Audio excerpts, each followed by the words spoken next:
Anyway, mga kababayan, dakuin natin. Kung bakit ko nasabi na walang mangyayari kahit 10 milyon yung dumating doon sa ICC. Malapit na sa INC, tuloy pa din po yung mga investigasyon, tuloy pa din po yung mga pagpapaharap kay Inday Sara Duterte. O eto, sa NBI natin umpisahan. O eto ha. Natapos na ng National Bureau of Investigation ang investigasyon kaugnay sa naging banta ni Vice President Sara Duterte laban kina Pangulong Ferdinand R. Marcos Jr., First Lady Liza Marcos at House Speaker Martin Romualdez. Tuloy-tuloy lang din ho, mga kababayan. Di ba? Tuloy-tuloy lang din ho. O, balikan natin yung poll natin. Ang tanong natin dito, mga dismayadong miyembro, di nasusunod sa block voting. Ang may sumagot po ng yes, 91%, mga kababayan. Ang sumagot po ng no, 9% out of 447 votes. O yan, mamaya na natin tanggalin yan. No? Ito muna tayo. Natapos na ng National Bureau of Investigation ang investigasyon kaugnay sa naging banta ni Vice President Sara Duterte. Tignan nyo ho, mga kababayan.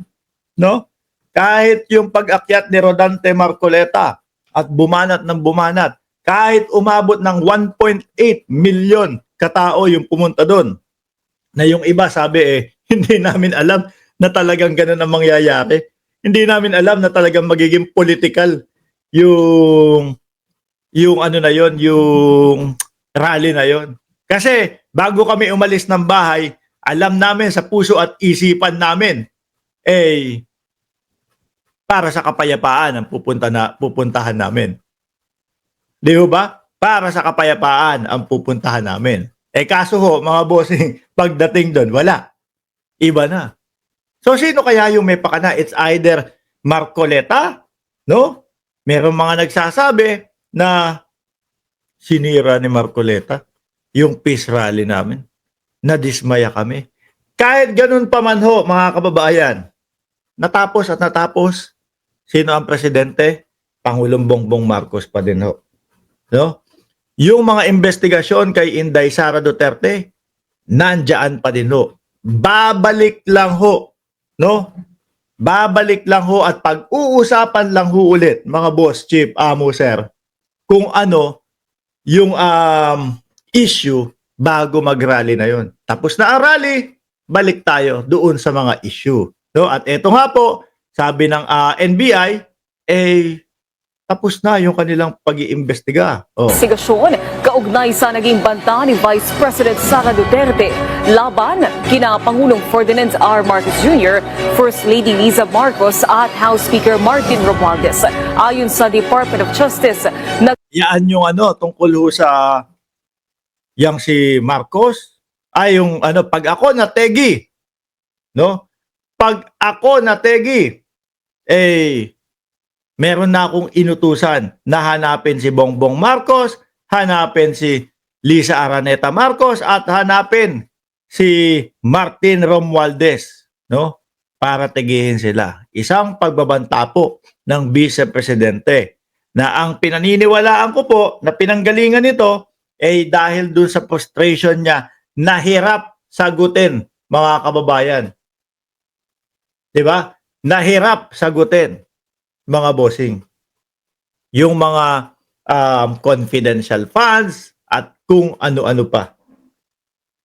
Yung mga confidential funds, yung mga kung ano-ano, isama mo na din po yung mga ibang problema ng kanyang airpat, mga bossing. Kaya humantong sa gigil, no? Na exclamation point. Di ba? Na exclamation point ng Vice Presidente. Na exclamation point ang Vice Presidente sa katauhan ni Zulaika Lopez na ipinakulong, mga bossing, no? Na ipinakulong, na hindi natiis ng Vice Presidente, kaya ultimo siya nagpakulong na din ho doon sa loob ng House of Representatives, mga boss. Kaya yun, sabog. Umabot na sa punto ng pagbabanta Lisa Marcos, Bongbong Marcos, Martin Romualdez, PI kayo, no? May inutusan na ako. Pag ako nategi, huwag kayong tigilan. Tegihin kayo. Di ba? Ano po nangyari? Tapos po yung rally ng Iglesia ni Cristo na Kapayapaan daw. Kinabukasan, balik sa dating issue. Padala na sila ng mga prosecutors sa NBI para isailalim sa evaluation ang mga nakalap na ebidensya. Ha? Ano pa lang po yan, mga kababayan? NBI pa lang po yan. That the NBI had finished its investigation, but there's a need to further evaluate it, and we are sending prosecutors over to look at the evidence and evaluate the evidence that is in the custody of the National Bureau of Investigation. Depending on the outcome, we will be able to make a recommendation. Sabi ni FS, FS na lang ang tatawag ko sa iyo. Peace, what a timing ha? INC members, the INC admin are just manipulating you for your votes, political usefulness. No, sabi ni Etelyn Solis, una bawal sa INC ang politics. Anong nangyari sa rally ng INC? Nakakahiya daw. Sabi, gawin mo yung survey mo sa lahat ng members ng INC, hindi dito sa YouTube. Ito lang ang kaya kong kontrolin. Ito lang yung pwede kong paglagyan ng ng poll Di ba? Di pagpasok dyan ng Iglesia ni Cristo, pwede naman silang bumoto. Ganun lang yun. Paano ko gagawin yung sinasabi ninyo na gawin doon? Babahay-bahay ko sila? Parang ang hirap naman yun. Babahay-bahayin ko sila. Kaya nilagay ko dyan, open para sa lahat. Di ba? Open para sa lahat. Ganun lang yun. Diyos ko po, Lord. Sabi ni Buboy Perez, matapang ba yun? Hindi mapaglaban ang West Philippine Sea. Sino si dating Pangulong Duterte? Correct. No? O, tuloy. Whether to have it considered filed already before the department and or to return it to the NBI if there's a need to build up the case further and to add to the evidence that they have.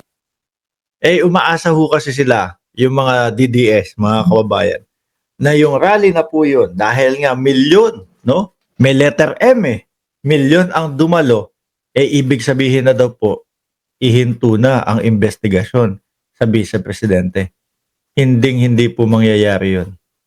Malabo po yun. Ba't ang dami umiiyak sa survey Nandiyan naman yun. Nandiyan kayong mga umiiyak. Pwede naman kayong bumoto. Ito naman po kumbaga opinion natin, no? Opinion natin. Mga dismayadong miyembro di nasusunod sa black voting. Kung ano yung paniniwala nyo, iboto nyo dyan.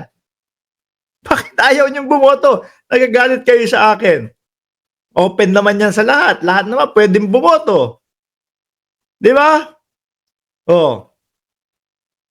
Tuloy ko. Okay lang mag-iya ka dyan. Walang problema.